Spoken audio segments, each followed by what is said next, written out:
একটা বিল্ডিংয়ের মাদ্রাসা বিল্ডিংয়ের ছাদের অবস্থা আমি চেক করতে আসলাম।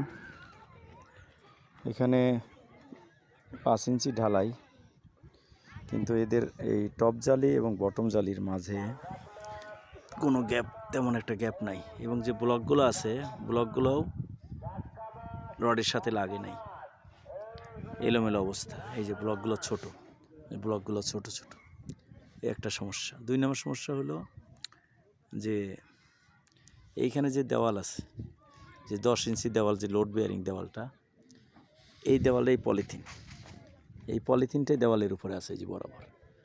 তাহলে এই দেওয়ালটা দিয়ে লাভ হলো কি?